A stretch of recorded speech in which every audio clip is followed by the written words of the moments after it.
Hello, Sounds of the World listeners. This is Gino Brand, host of the Liquid Sound podcast. We're a show dedicated to music, songwriting, and the creative process. Each week, we have on a different guest musician who shares their songs, and we dive into the finer points of songcraft, recording, and live performance. If you're a fan of these great in-depth music interviews you hear on Sounds of the World, give Liquid Sound a listen. We really think you'll enjoy it. It's available on Apple, Stitcher, Spotify, and anywhere else you listen to podcasts. Just search for Liquid Sound. Thanks. And now, back to Hillary and Bill.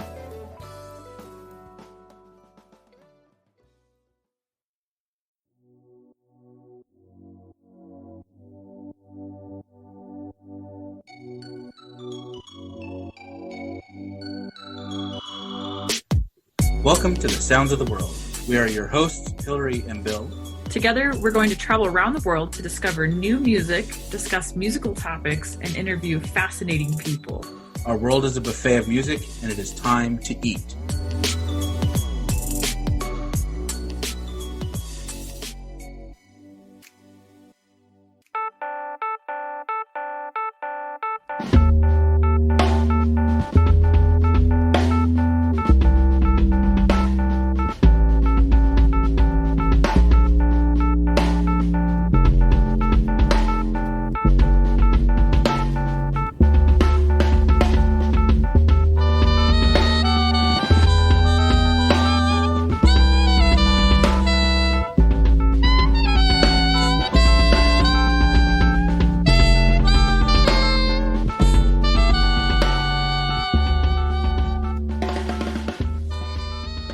That was a little snippet from an album called The Stable Genius. We've arrived back today in California with an interview with a wonderfully gifted musician, but he actually wanted to be a human rights activist at the United Nations. Then right before entering college, his love for music, and particularly jazz, changed his career course. So in 2019, he released an album called The Very Stable Genius on Orenda Records. His music was described as popping bass lines, sustained the animated unison melodies that precede the improvisations. The album then received an A- grade from jazztrail.net. I met this amazing musician and composer in Reno, Nevada, while we were both there pursuing music degrees. While miles may separate us, his music is amazing and inspiring. He has an immense talent and skill that I haven't heard from many others. The only fault I can find in this man is his support for the World Series champions Dodgers. But we can't all be perfect. So please welcome Bryan McCallister. Woohoo! Thanks for having me. Awesome, man. Thanks for being on. It's so good, like I said, to see you again. And it's been a good, 3 or 4 years now since we've seen each other. So yeah, it's been a minute. Yeah. So first off, let's just get some basic background information, like where were you born, what were early years like, stuff like that. Social security number. Things Yeah. like that. Yeah. Mother's Height. maiden name. Yeah. Height, weight, and your mother's birth date, that'd be good too. Height, too short. Weight, too fat. Mother's maiden name is Branch. Like a tree. Mailing address? I was born in Rocky Mount, North Carolina. I was born there in 1989. And I lived there until the late 90s, and then I moved to the Sacramento area and lived there for a number of years before pursuing music down in Los Angeles, getting my undergraduate degree at California State University Northridge. And then I was working on cruise ships for a while, and then came back to Sacramento because the whole time I was on ships, I was dating this woman who is now stuck with me for a long time. My first wife, as I call her. And so I wanted to give that some time. So I moved back to Sacramento for about a year, and then we moved together to Reno. And now I'm back in LA because a lot of people move to Reno, and some move out and some don't. And, and Bill and I definitely got out at one point or another. But well, I'm back in now Long Beach, California. Very cool. Right on. Yeah, cruise ships, huh? Man. Yeah. We interviewed someone who just did cruise ships, and that was just like. Was it Rob that did that? Yeah, I think Rob. Yeah, Rob Deemer. Yeah, he did it for a year. How long did you do? I did 4 contracts, but 2 of them were shorter than normal. So usually a contract would be about 6 to 8 months. Holy cow! And I did about 2 6-month contracts and 2 3-month contracts. Wow. So I did about 18 months at sea. Dang. It was fun. I went to I think it was like 29 countries. Wow. Before I was like 25. That's awesome. It was super fun. Yeah. It was a cool experience. And got to play music, 3 sets a night for 18 months. Gets you a lot of experience. So yeah. Holy cow. It's definitely valuable. That's so cool. Yeah, I thought about that kind of stuff when I was younger, but then I was always worried like, oh, I'm going to get seasick. I can't deal with, For sure. I definitely it would have been something that I would have thought about doing and then never done. Mm-hmm. But I had to drop out of school before my senior year of college because I couldn't afford it anymore. And I was dating someone who was working at Subway, and she was like an assistant manager of a Subway. And she was like, I can get you a job. Just move back to my area, like Northern California. I don't know why I always date people from my hometown, but hey, it worked. Hey, yeah, it worked out in the end. But I was dating someone from up there, and she was like, "Hey, come and I'll get you a job at Subway, and you can work at Subway." And I was going to work for the year and then go back to school. And then I found an ad on Craigslist. There was a band that had lined up a cruise ship gig, and their piano player had to drop out for medical reasons. And the gig was upcoming, and I got so lucky. It's not even funny because I know people that auditioned and did all this and that for years trying to get a cruise ship job, and oh wow, and were good players, but they just couldn't. Nothing lined up, Wow. And I got super lucky because I saw the ad on Craigslist on a Sunday night at midnight, and I sent an email and I said, "Hey, is this still open?" Because it had been posted a week before. Uh-huh. And the person emailed back in the morning early, and so when I woke up, I had an email back saying, "Yeah, it's still open.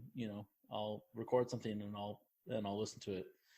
And I texted a friend of mine who's a bass player, and my roommate was a drummer, and I said, "Hey, let's go to this room and on campus and record some tunes real quick for about 20 minutes, and I'll buy you each a 12-pack of beer." And they did. And yeah, I paid them in beer. Yeah. And we played 3 tunes on a Zoom recorder, and then I put the little thing in my laptop, and I took the tracks off and I cleaned them up real quick, and I sent them off, and I had it turned in by noon. And wow, I had the gig by 2 p.m. Wow, and that's cool. Oh my god, life changing. Yeah, totally. Yeah. So I was very lucky. That is so cool. Yeah, it's amazing how quick those things can kind of come together when things align, man. Yeah, when it's right, and that's what you're meant to be, bam. and some, I worked with a lot of great people on cruise ships. I'm not trying to say otherwise, but the level of musicianship is not always guaranteed on right. Ships. And the band that I had auditioned for was actually based out of Nashville. Oh wow! And the singer is amazing. Her name's Dara Tucker. She did 1 contract on ships, and then she went off. I think 2 days after we got off the ship, she was playing at the Blue Note in New York City, and wow. she has famous musicians on her records. And she wrote a tune that won a Grammy last year. And wow, oh, wow! And so I got this amazing opportunity. It was totally cool. So I got super lucky 10 times over. So that was nice. Very cool. 22 was perfect timing. It was great. That's awesome. That's such a good age to do that. Yeah, I exactly. We contemplated doing an airline job where it's you go set up new airports, and I would have been just never home. And it was that magic age of 23, 24. You're I think I can get away with this, and then I ended up not doing it. Totally. Every day of my life, truly, every day of my life, I miss cruise ships, and wow. every day of at least of my 30s, I'm yeah, I'm glad I'm not on a ship. Yeah. I mean, COVID aside, like, Oh God, yeah. COVID and all that. Yeah. But even before that, I'm just like, I'm glad I'm not doing that anymore. But I'm so glad I did it. Yeah. Oh, yeah. How did you? So you said you wanted to be a human rights activist. Like, how did you go from that to music? Well, I didn't. I like to think that I didn't change away from that. I just added to it. In that I decided that I was going through high school with this desire to go work for the United Nations as a lawyer, working on cases for immigration and things like that, because I care very much about the struggles of people in the world. And at a certain point, I realized that if I left certain things undiscovered in my life, as far as music, as far as art, as far as other things like that, that I didn't feel like I could give my best to whatever causes I was working towards. And I kind of had this moment where I decided I wanted to be a jazz musician, and I was really a violist at the time. Wow. And, wow. And yeah, and I had been pretty serious about it in my teen years, but I had kind of come to the end of my high school time thinking that wasn't a path for me. But so when I decided to play jazz, I was kind of like, well, I played drums in my high school pep band. Maybe I could be a jazz drummer.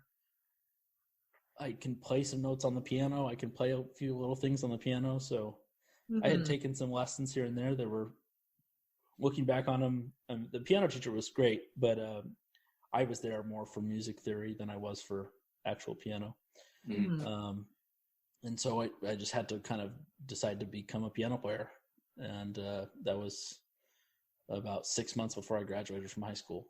And it was kind of a right turn. Right. But yeah, I felt like I was adding to the things that I wanted to do in my life, not taking away one in favor of the other. Yeah. In the sense that I have continued to be active in community organizing and different things like that, and being involved with the Black Lives Matter movement and things like that, that I care very much about, and wanting to use my hetero, cis, white, male, middle class, check every box privilege life for helping other people. But this exploration of Black music and improvisational music in general was something that I cared very much about. And if I didn't explore it at that time in my life, I didn't feel like I would ever get to that. So I kind of tried to think about where I would be at 30 or 40, and I kind of saw myself, if I was going to go down this path of being a lawyer for the United Nations that I was kind of dreaming of, I didn't see a life where I was making music or anything like that. So I had to kind of adjust. Yeah. And so it has come with a lot of guilt over the years, but I think as I've gotten older, I've realized that I can be involved in both, and just by being genuine with what I do, hopefully I can still be impactful. Oh, absolutely. And I think music's one of those goofy things. I had a similar, crisis. I don't know quite how to call it. I'll just call it crisis. Where I went into engineering, and like 6 months into that, I was like, oh my God, like I gotta have music somewhere. Like it's gotta be, I'm gonna regret this the rest of my life if I don't start pursuing this now. And yeah, it's the ache in that heart but it's like, I mean, that was 10 years ago, and I'm like, oh, thank God I chose that. I'll weave my way back into, because originally I wanted to do environmental engineering. I'm like, I'll weave my way back to helping the environment somehow. For sure. Right. Yeah, you got to do what is inside of you, regardless of other things. And I think just trust that there are people for those jobs that you may be not having. That there are people for those jobs. Absolutely. I know one of the big things for me is like, I'm not going to be any good if I'm pissed off every day. Totally. That's it. Yeah, totally. There's another engineer for that's happy to be there that I'm not. So absolutely. Definitely. Yeah. So you started doing jazz piano late high school, and then like I remember at Reno, man, you were just tearing it apart. Like it was so different recollection of that, but I see Reno as the time where and I don't mean this in such a negative, so it's not anybody's fault or anything. Certainly great instruction up there and great teachers and great community up there, great players and things, but I see Reno as the time in my life where I've been the farthest away from being a piano player. Oh, okay. I that's just kind of the path I think I've been on, but I started at the end of high school, and I graduated 6 months early, so it was the fall semester that I was a senior in high school.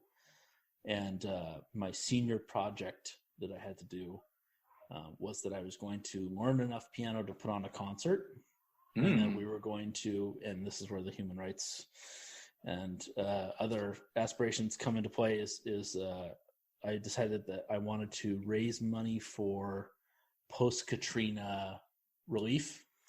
Oh, very cool. And this was a couple years later. This was 2006, but I wanted to do something for musicians affected by Katrina. And because this is Black music and all the rest, I think it's important to definitely look at where it came from, and New Orleans is certainly a huge part of that. And so we did a concert where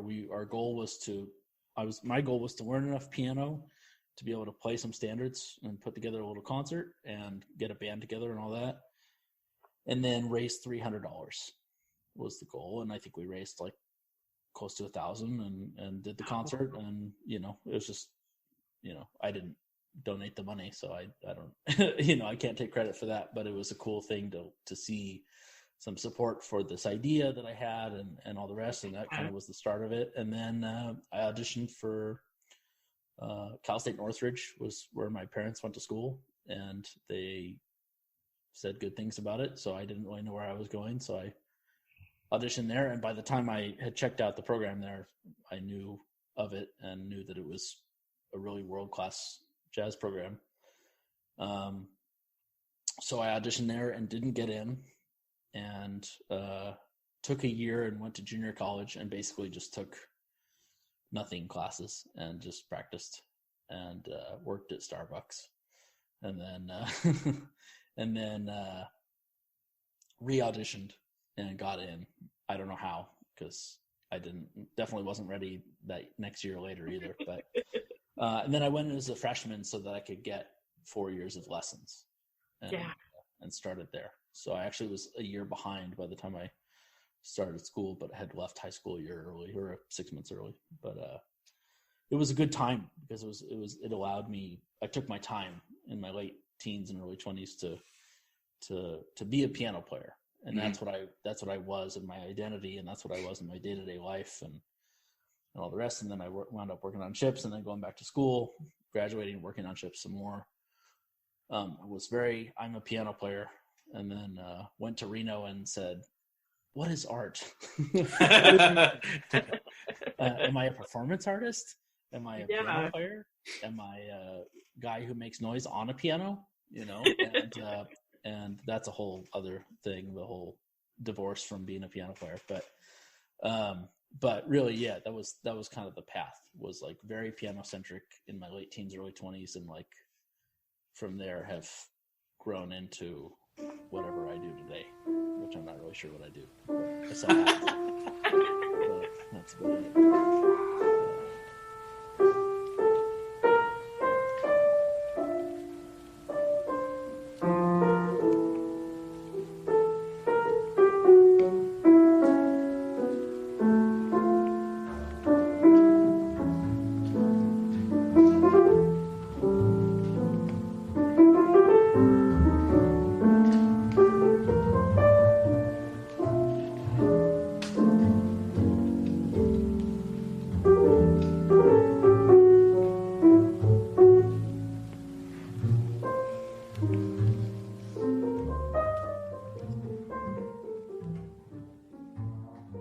Yeah, it's interesting how kind of the path will you'll head on, It's like I had a friend who just like lived and adored that book of Dr. Seuss, The Paths You'll Take, Mm-hmm. Oh, the places you go.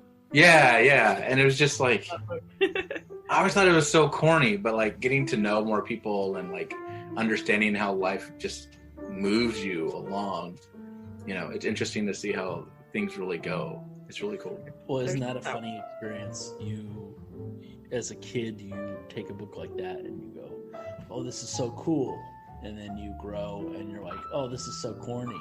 Right. And then you grow and you're like, oh, this is so cool. Yeah. I hate waiting in line, like not getting the concept as a kid. And then it's like, as you enter adulthood, you're like, the waiting room's terrible and it's everywhere. Like, there's so many horrible periods in your life where you're just waiting and I'm like, man, Dr. Seuss nailed that. Totally. Yeah. Oh, yeah. The perspective change, I think, is a really cool thing. Yeah. Oh, absolutely. Oh, I love that book. Yeah, I originally wanted to be a lawyer. And so like I had like set myself up to do like pre-law, and I did like all these philosophy courses for a philosophy major. Mm-hmm. And man, I was gonna be a philosophy major too. Oh yeah? Yeah. And I remember I loved like metaphysical philosophy, but then I was just like, man, I was young, I had a family already. I was just like, man, I don't want to be apart from my family that much. And my uncle is a litigator in Memphis, and so I was just like, man, he's always away, and whenever he's home, he's usually very grumpy. I don't want to be that person, Totally. I mean, my kids might think I'm grumpy all the time now, but it might be worse if I was a lawyer. Yeah. It's so funny. I think back to my teen years, and I was like the nerdy kid in high school reading like Immanuel Kant and stuff like that.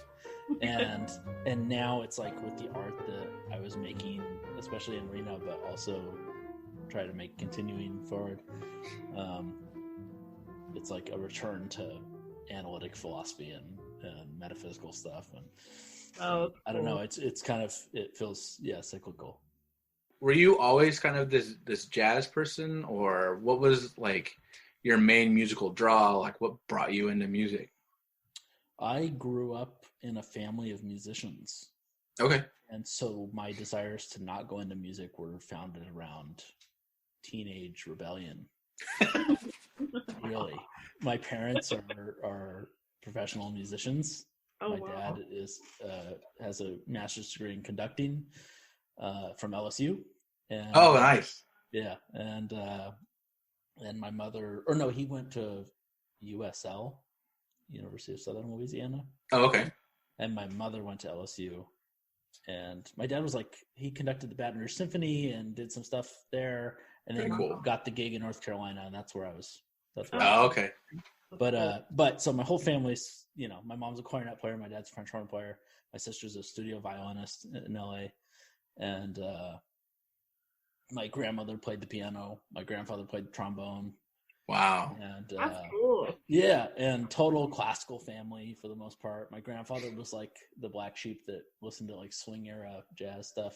But I didn't really listen to it very much. And that was my concept of jazz, was listening to like audio tapes of vinyl of 1930s big band music. So I was like, oh, jazz is not a thing that relates to me. Right. Yeah. It relates to a time 80 years ago or whatever, Mm-hmm. And then when I was about to go into my senior year of high school was when I heard a recording of modern jazz that I didn't know modern jazz was a thing. Mm-hmm. And that was the one. And it was literally an afternoon where I heard a recording and was like, this is a thing that I didn't know exists, and I see it and I understand how it's working to some extent, and I want to do it. And literally that day I was like, I got to learn how to play the piano, I think. Wow. And, I got to start doing this. Yeah. Wow. So, that's cool. It was, quite a change. I had a buddy in high school that we wanted to go to Brown together, and we were going to be roommates at Brown. And I mean, we were like preparing our interviews for Brown, And like, Devastated. I just hit him up and was like, Sean, peace. See you, man. Have fun with your double major in math and whatever, mechanical engineering. And he went off and did it.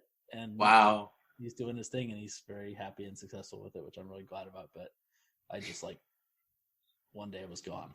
Yeah. Wow. Yeah. It's cool. I'm happy with it, but I was never the jazz guy. And so now that people that know me from my adult years that associate me with those things, it's like part of me is like, whoa, like, no. You know, that me? That's me. Yeah, I was like the Bartok guy at most. Oh, wow. Oh, that's cool. But Wagner operas and stuff. But Wow. that's as intense as I got until or as modern as I got until that time. Wow. So what kind of modern jazz were you like? All Miles Davis, or are you more modern than that? Very modern. It was like an album. This was 2006, and the album had come out in like 2004, I want to say. Okay. And it was Robert Glasper, who's known for more like neo soul hip hop kind of influences, and plays with Bilal and people like that. Plays with Maxwell and Bilal and Yassine Bey, who's known as Mos Def. Oh yeah. And a bunch of guys like that. And that's not at all the music that I play now. but it was a really great introduction and a kind of an awakening into like, this is art music of the 21st century. Mm-hmm. Yeah. It's being made right now by people right now. You know, this is music that speaks to me because it's happening now and I'm happening now.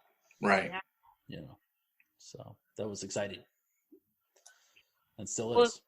Your comment about like not even knowing that, you know, there was modern jazz. I feel like that's such a common theme, especially in America. It's like we just don't know and we're not aware of it. And we don't have a flourishing arts program to bring it to us. I don't know if this is me just ripping on funding, but For sure. it's kind of sad to like think like all these amazing things are happening right around the corner, and I feel like it's probably better with the internet now, but it's like back in 2006, like it took forever to get a page to load on the internet. Yeah. So that wouldn't have been where you would have gone to look for that. So And I'll go even one further, and you can push me right off my soapbox if I do. no, hop on. But isn't it amazing that I was 17? I had spent 17 years listening to music Mhm. all the time, every day. I tested into third year college theory Wow. as a Yeah. freshman in college because I had learned all this stuff throughout my youth, and I had been in so many youth orchestras and been to so many music camps and this, that, and the other, and I didn't know that modern Black music existed because not just are the arts underfunded and underrepresented and things like that, but take it a step further when you include race into this, because Mhm. Absolutely. Black artists are not given the platforms that other artists are to this day, and it took me getting very lucky to even know that it existed, and that's a major issue. Yeah. And then of course, we can go further and how do I fit into all that as a super white person? But Right. super white, super male, super hetero, super whatever. The last thing the world needs is another white guy expressing things. and Mansplaining. Really, truly, yeah. I mean, that's the thing. So that was something that I still grapple with, but something I definitely had to be like, okay, what am I doing?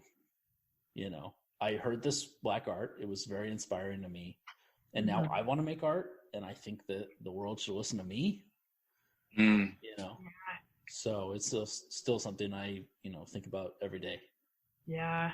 I But, battle with that even with classical. There's that ego that's like, who am I to put some stuff out for people? And then there's something that I'm currently learning is like, man, the world's a better place when all of us are doing our thing and playing our music and playing our art. And even if that's somebody else's original art form, I think, I don't know. I'm one of those people that is like, the world's, it's brighter when there's music out there and Totally. everyone's doing their thing. Yeah. Which is part of the reason that to this day, I would say the majority of the music that I've ever released has been under pseudonyms that I don't tell people about. So I put out more music under other people's names, or not other people's names, but other names. And I've put out more music that I haven't even told family or friends about than I've put out under my own name, because I want to put it out there, but I don't want to. Yeah. I don't know. It's hard. Yeah.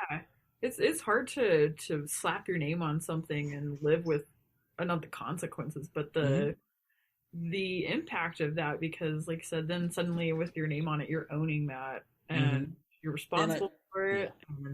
Is it freeing to write under a pseudonym? And yeah, I mean, I just release it under various names on various platforms at various times, different projects and things like that. And I pay for the distribution and stuff, but but I just do it. I do it more. I've gotten better with the idea of like facing the consequences of putting something out, in the sense that like I'm open to the criticism, but it's more of, I don't feel like I should be putting my white face forward all the time. So I put stuff out for me, but I don't promote it to friends and family or whoever, because it's just more important to me that it's out there than it is like important to me that people are listening to it. Which is weird, but yeah, no, that's a beautiful sentiment. So that's kind of a way that I've come to terms with some of that.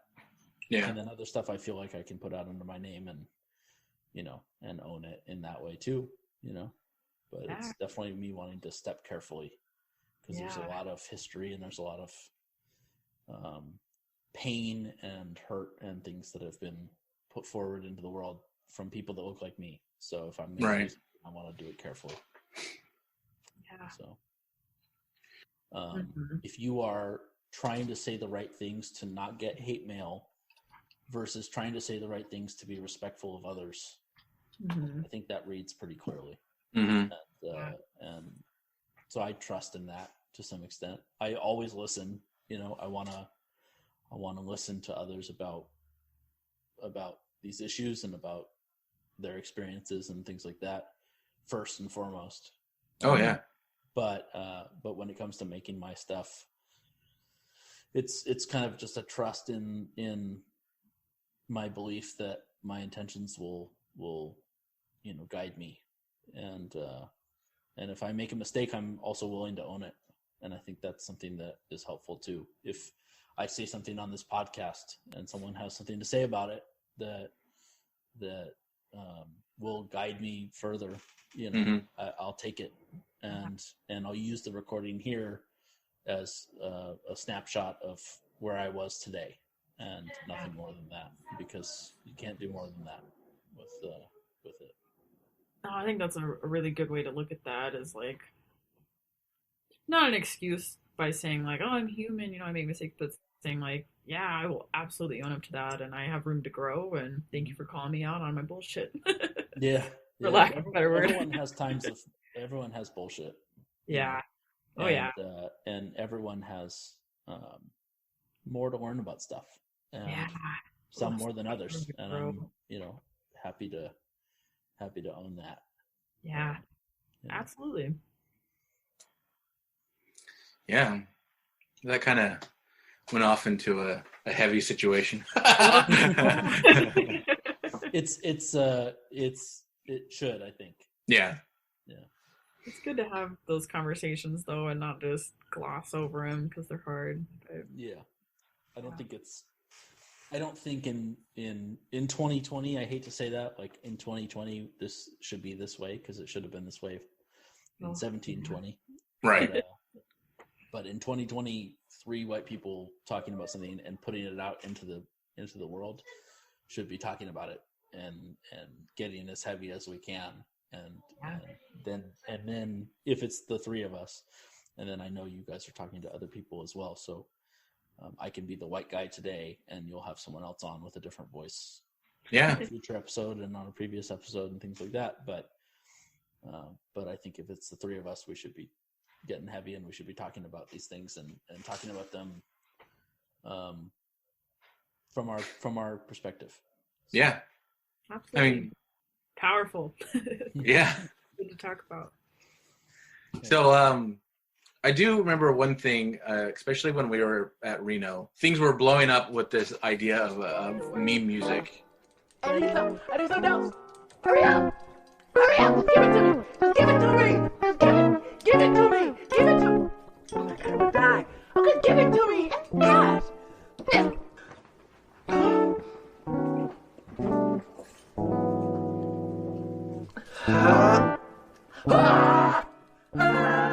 I remember you did that with a baseball game, right? I did it a couple times. I think I did it with Tommy Lasorda ranting about Kurt Bavacqua from the San Diego Padres. Yeah. I don't remember what he says there. He says he'd been accused of telling his pitcher to throw at Kurt Bavacqua. And he said, Kurt Bavacqua was such a sorry-ass hitter. If I knew he was in the lineup, I would have driven the cocksucker to the ballpark in a stretch limousine or something like that. Some famous rant where he's yelling at the media after the game about this situation. And I felt like it was a good one to transcribe a little bit. So how do you go about doing that? Like, so I just took the audio and I slowed it down, and I tried to listen for whatever pitch each syllable he's speaking is at, and match it on the keyboard. And then I would just go through. I'm not as good at some of that stuff. Like, I'm not as good of a piano player to like play it in real time with it, but I would record it in and line everything up and do it more as an engineer than anything. And then I just threw some chords underneath as it went, just to kind of mess with it. But I was more interested in transcribing voice lines. Okay. And I did that with I think Vin Scully's Kirk Gibson 88 home run call. I did my first grad recital was on October 15th, and that's the day of the home run. Oh, so wow. I did that for that recital. And I did a few more. Marshawn Lynch's Yes interview, where he just says yes to everything. Or yeah. He says yeah. How did it feel running for 88 yards after the game? All these stupid questions that people ask athletes after the game. Right. Yeah. He just says, yeah. Yeah. But I noticed some of them were the same pitch and some of them weren't, so it was kind of fun to highlight that. It's an ostinato, essentially, So. Yeah. God, I need to listen to these. I cannot even find them, to be honest. I looked for them. Yeah. I'll have to keep looking for them. But. Yes. Oh, I love it. So, like, now they've got these people getting, like, super famous off of it, like Chris Cornwell, and, like, that's what made him famous, Two bros chilling in the hot tub, 5 feet apart, 'cause they're not gay. 'Cause they're not gay. They're not gay. 'Cause they're not gay. They're not gay.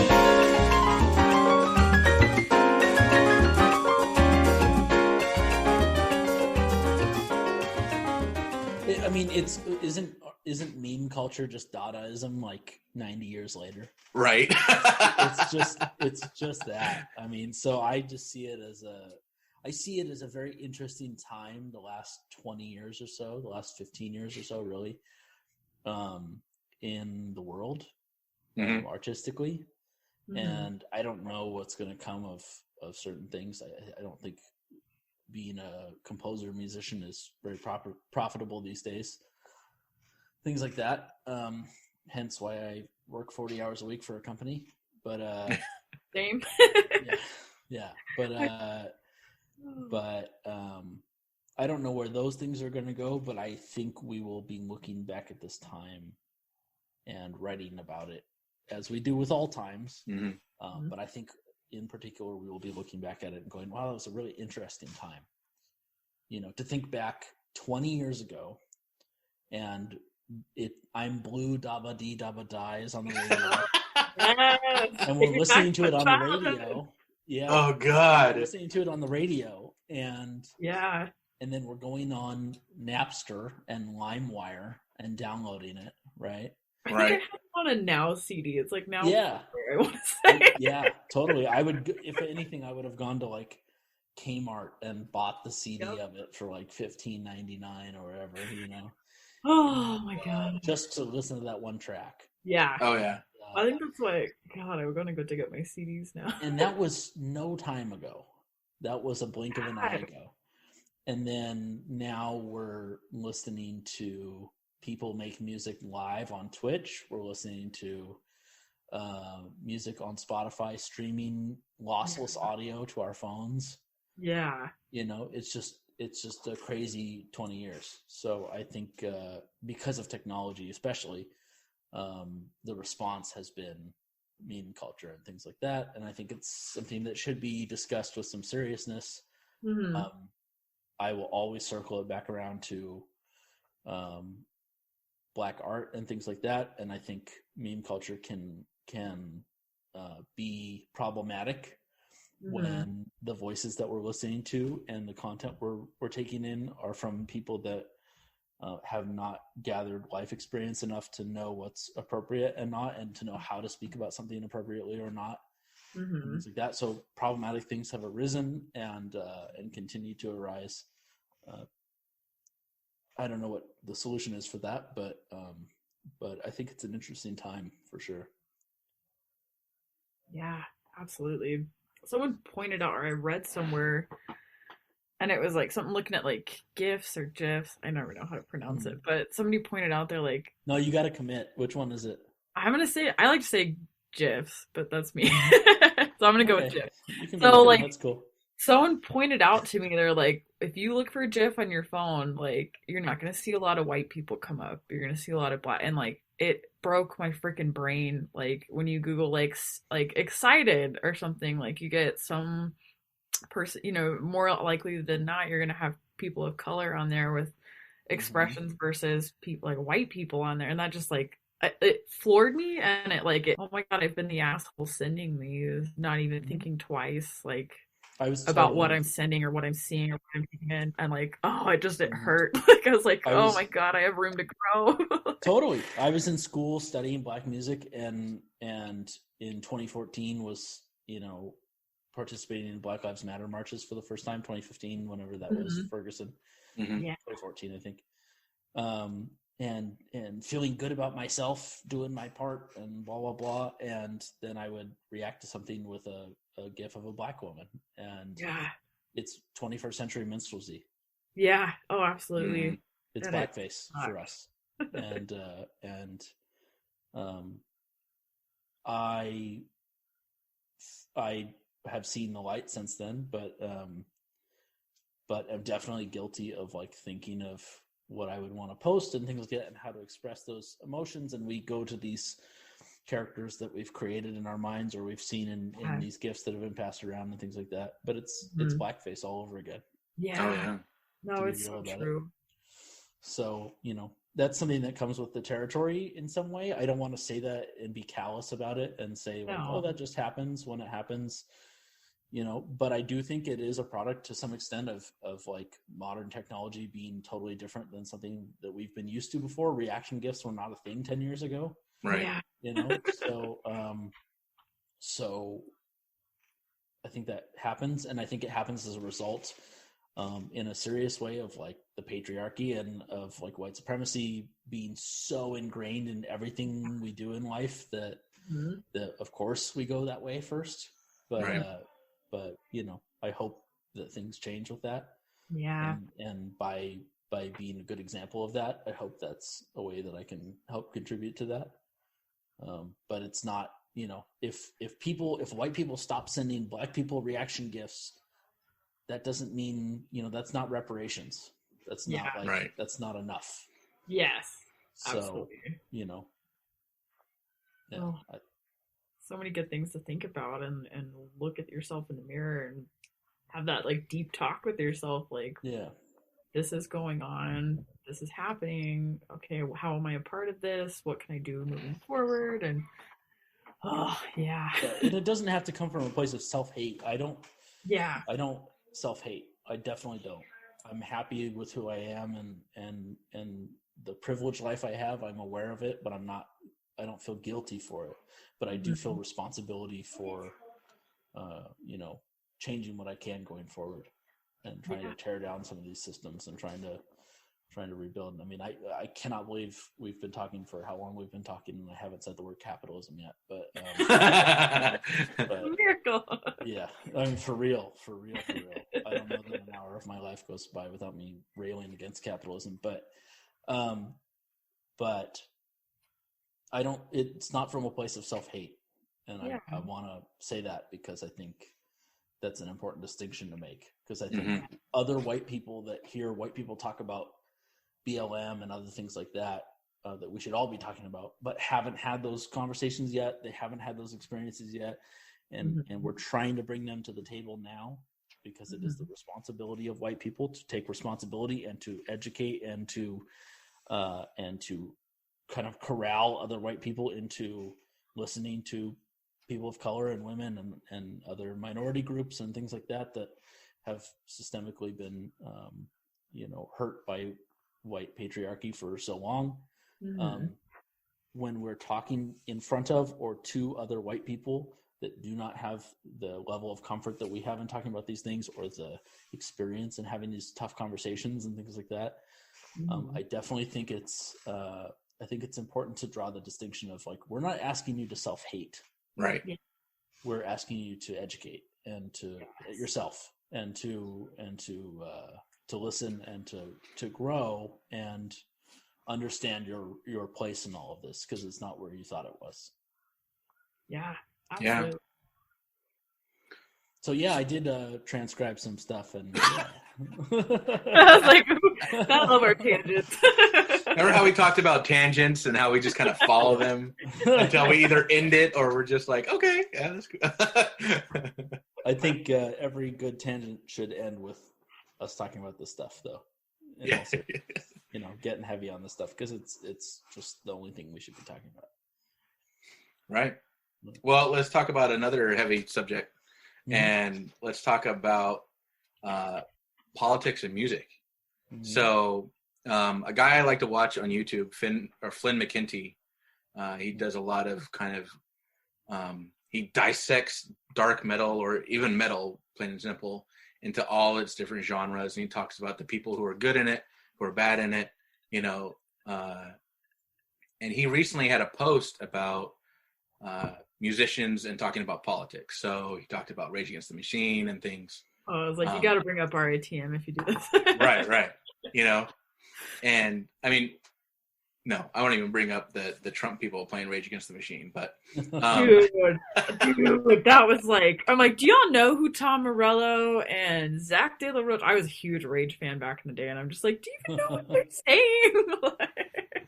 That's so funny.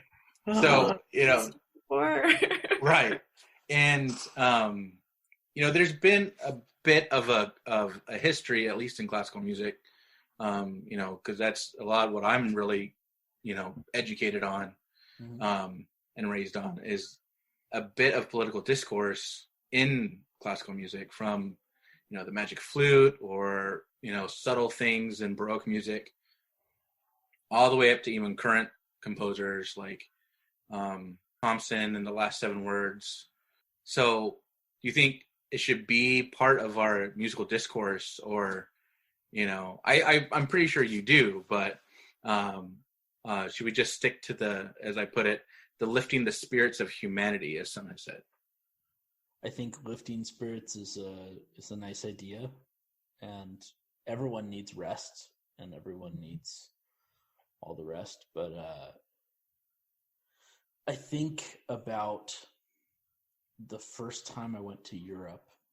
I was 15, I was on tour with an orchestra from San Francisco, playing viola, and we did a little, I think it was like 2 weeks in Italy, Austria, Czech Republic, Germany.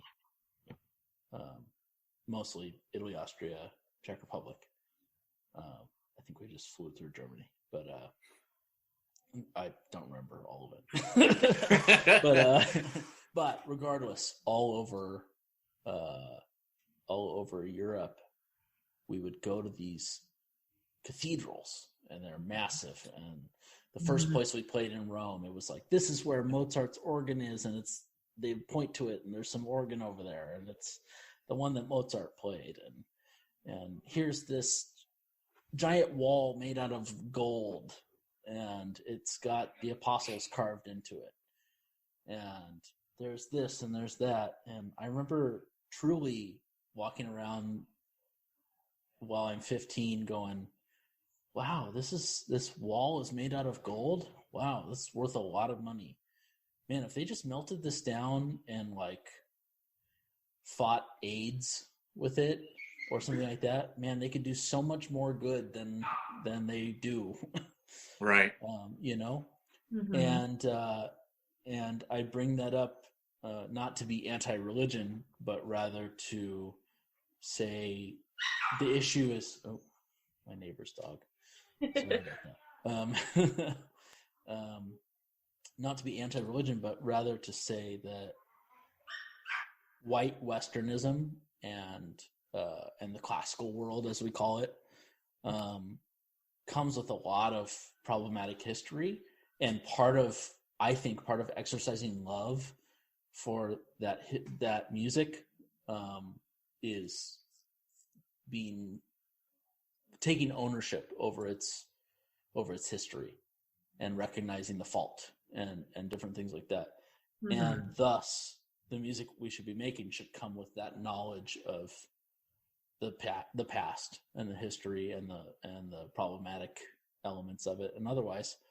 So I personally find it pretty hard to make nice, easy, restful, relaxing music in jazz or in other genres, whatever you want to call it. If you call the stuff I make jazz or whatever, a lot of people do. Because I feel like everything I put out there needs to be thoughtful and needs to recognize the places that this music has been and recognize the voice of the speaker in the moment. And so how could I write something that's restful when I have that history behind me, right? I do like music that is relaxing and restful and things like that, and healing. I do believe in musicians as healers and things like that. I do see the place of that music. I do see the value in it, but I also, for me, right now, especially, I guess, this phase in my life, find it hard to make a lot of that stuff. At least with my voice, you know. So some music that I make is I have put out a lot of minimalist music under pseudonyms and things like that. And that stuff, I feel like maybe I can explore an idea a little more, and some of that stuff can be viewed as relaxing or whatever because it's minimalist music that takes place over a period of time and things like that. But I don't know, I'm getting off topic, but no, I find it hard to not talk about this stuff all the time, because every time I'm not talking about it, I don't feel like I'm being responsible. I think like music is such an expression. It's such a personal expression, especially when you're a composer or a performer, even a listener, because you're taking, you're curating what you're listening to usually. But I think there's always going to be room for that authenticity. I had a professor in college, whenever I composed, like it always came out like dark and sad, and he was like, well, you're generally a happy person, like why do you write this like sad, mopey, like traumatic, over romanticize stuff. And I'm like, I don't know. That's what feels right with my soul. That's like, I don't always think the world's a happy place. And I like to express that in my music. And I'm not saying that people that can express that happy, calm thing is, maybe that's their authentic self. And the world certainly needs that music too. And I think there's room for all of it. And I think as long as you're, that authenticity speaks, volumes about, just out there expressing yourself. And the world, we need authentic musicians. So yeah, absolutely. Yeah, I think I can definitely appreciate people that make music that's happier or more relaxing or whatever you want to call it. And I have made music like that before, but yeah, I think it just all depends on how you make it and what you're making it for. Intention again. Yeah. I have a belief that I always tell students about that. It's a general thing, but I just believe it to be like the very generalized kind of root of what good art means to me. Because I've never found a piece of art that I consider to be good art that doesn't fall into these two descriptors. And I've never found a piece of art that I would think of as bad art that accomplishes these two descriptors. And those would be intention and clarity. Clarity being the execution of that intention. Yeah. And it doesn't have to be clear in its sound or whatever, but it has to be clear in its intention, its execution of that intention, right? That's powerful. I like that. So to me, clarity and intention, I think that's the bottom line. And I think we should be talking about important stuff. But if you are moved to make art about something else, if you're doing it genuinely, I think that will come through. Yeah. Oh, absolutely. Personally, I don't think I've had trouble finding or like getting in touch with, because I know with Very Stable Genius, I wrote that originally I was writing music and I was trying to write other music, and I just could not stop thinking about the ramifications of Donald Trump and everything that he was doing and everything that he was saying and everything that he stands for and his voting base stand for. And, this stuff was around before Donald Trump for sure. Yeah. But this definitely shone a light on it that a lot of us white people did not see before in such clear terms. And I was coming to terms with that in various ways. And so I kept writing music or trying to write music, and it would always, I'd be writing something and there'd be, whether it's upbeat or whether it's whatever, or whether it's about whatever I was writing about, it would always make a turn and go towards my thoughts about, what was going on. And so I went with it. And then I said, well, I also love the idea of making fun of this guy, because his ego is such a guiding force in his life. Right. That the biggest thing we can do to say fuck you is to minimize him. Yeah.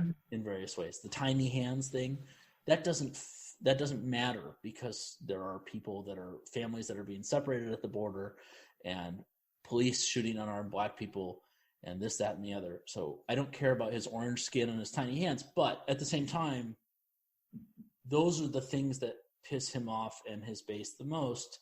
So I understand when people want to go towards those things, right? So I would write the song title down, and then I would write the piece of music, and the song title started as something funny, and then the piece of music would always wind up somewhere else.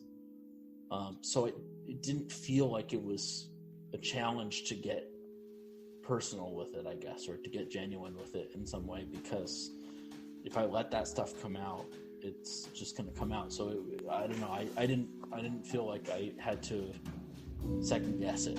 I felt like I trusted it. And then during quarantine, I wrote another record that we're working on right now. And it's about kind of an interpersonal journey.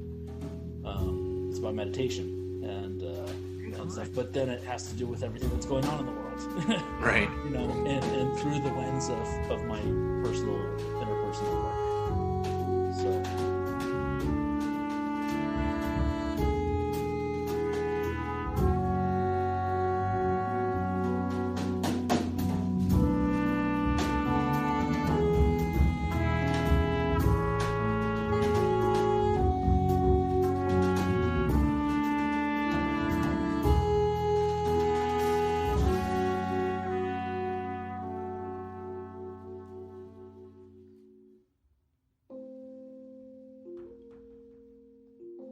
the time that you live in will come through for sure.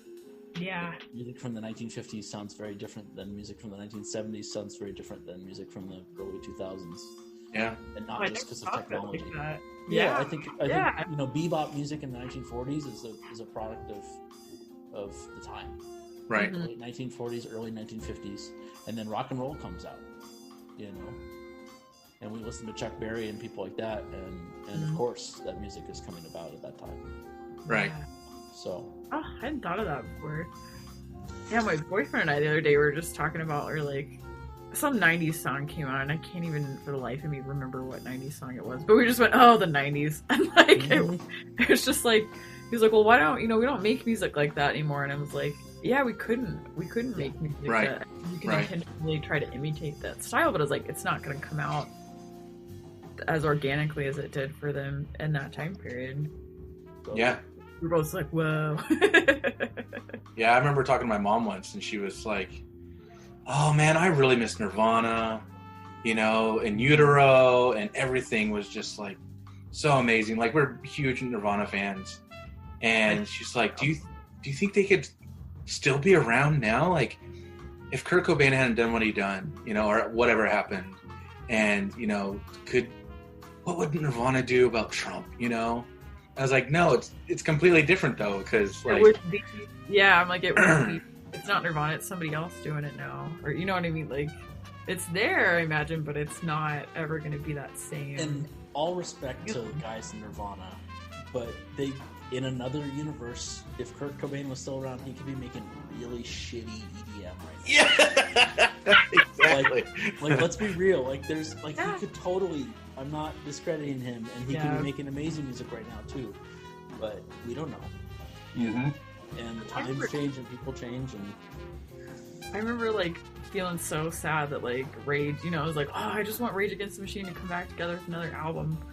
And I was a huge Tom Morello fan, and he went on his own solo career, and I don't know if you've ever heard his voice, but it's like this super deep voice, and it's like doesn't like I love his folk music, and it's like it doesn't sound like him at all, and it hit me one day, and I was like, Rage will only exist in that time period, and they come back today, it's not ever going to be the same. They don't have the same angst. It's like Blink-182 losing Tom DeLonge. It's like they don't have the same angst as they did in 2000. Like, they're different people now, and and you don't want another Rage album. It'd probably be terrible. You want to experience a Rage album for the first time again. Yes. Yeah. Yeah, I had a friend who just posted be like, after so many years, System of a Down just put a new album out. And I'm like, I don't know. Wow. I was a huge System of a Down fan, too. Oh, yeah. Yeah, I don't want to really hear like a 40 years later Hoobastank reunion tour or something. You know what I mean? I very much appreciate all that music. In its time and place. Oh, we were talking about Britney, and I was like, oh, I want to go see Britney Spears, and my boyfriend was like, you just can't listen to it though, because it's not 2000, it doesn't make sense. And I was like, we're just gonna go watch Britney dance, and then just appreciate the music for what it is. I want to watch Britney Spears just like having a day. I just want to see her like walking around. Right. He's such an interesting person. I don't know. I would love to see her show, but I would be more interested in her like off stage. Just follow her Instagram. Yeah. It's all on that. I was like, her Instagram is odd, but yeah, we could go down the whole Free Britney wormhole.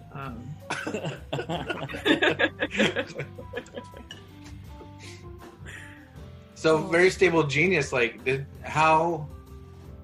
you created that, and it's interesting that there are times when you're writing stuff and you're thinking about one way, like this is how my music's going to go.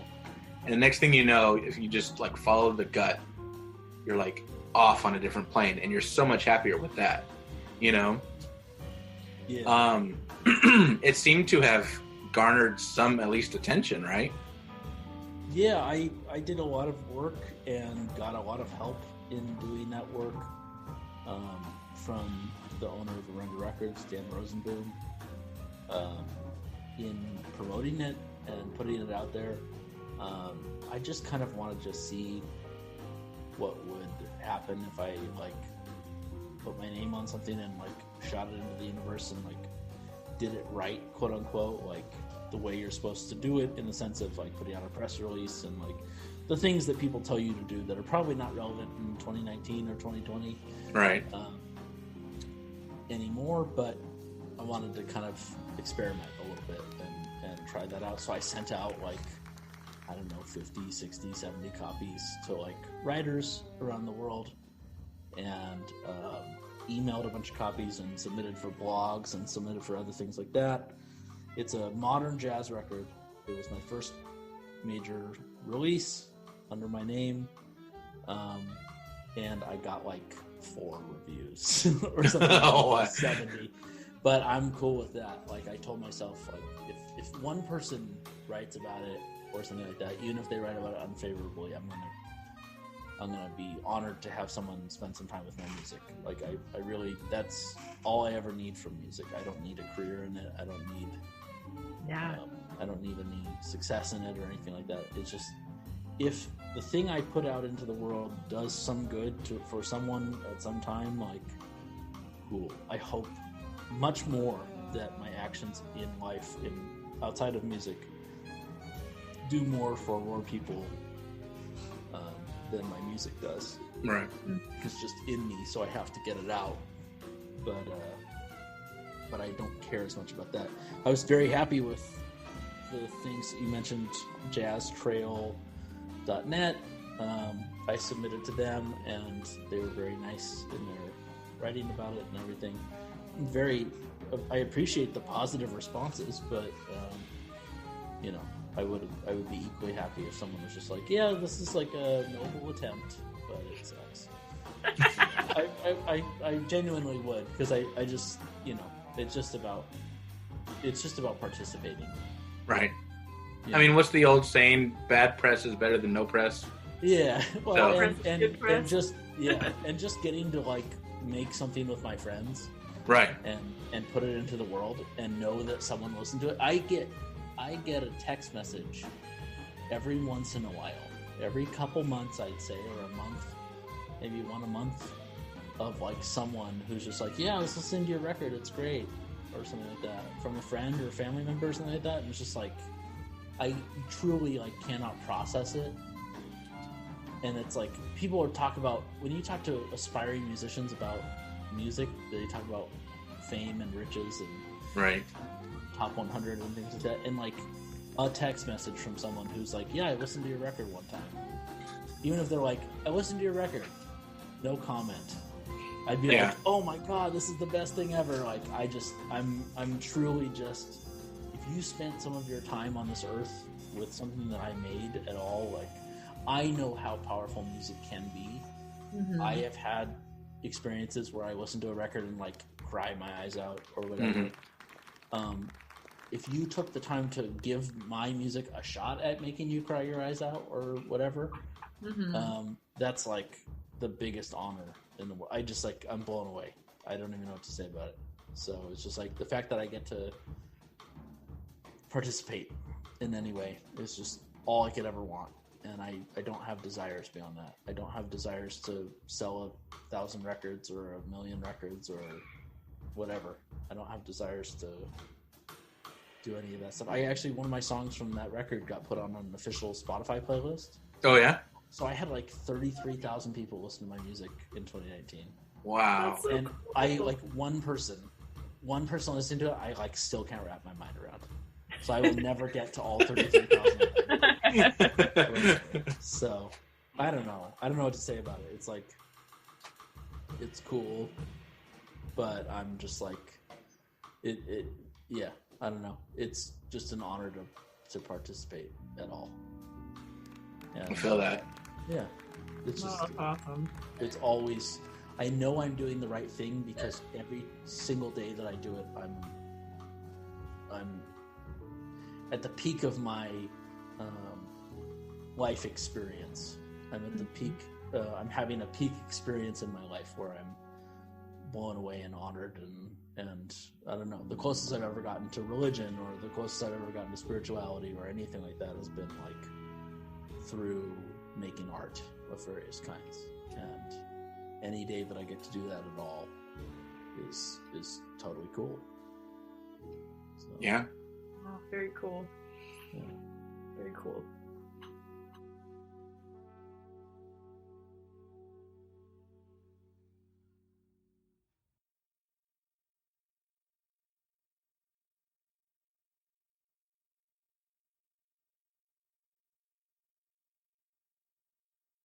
Covered a lot of things under the sun, but I really enjoyed just going in depth with you and hearing your perspective on things and the humility behind your projects and just the careful curation and the thoughtfulness behind them. So that was, I don't know, it's just amazing to hear, like as Bill was saying, just get to talk to people and hear all these amazing perspectives. So thanks. Thank you. It was, story.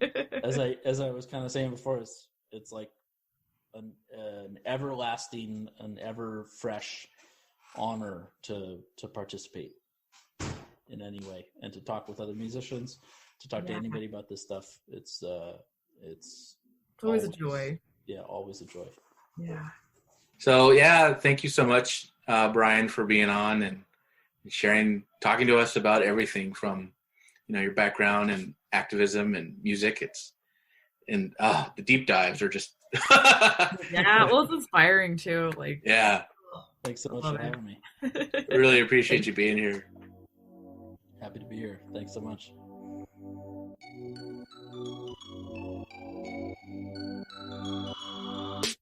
Thanks for listening to the Sounds of the World podcast. We hope you enjoyed the episode. There are links to everything in the episode description and also on our website. You can follow us on Facebook, Twitter, and Instagram at Sounds of the World. To show support for Sounds of the World podcast, please join our Patreon, where you can have access to our after-party discussion with guests, discounted merchandise, and even more. If you have any questions, answers, or episode suggestions, please email us at soundsoftheworldpodcast@gmail.com. Well, Bill, I think I'm going to go have a beer now. Hey, there you go.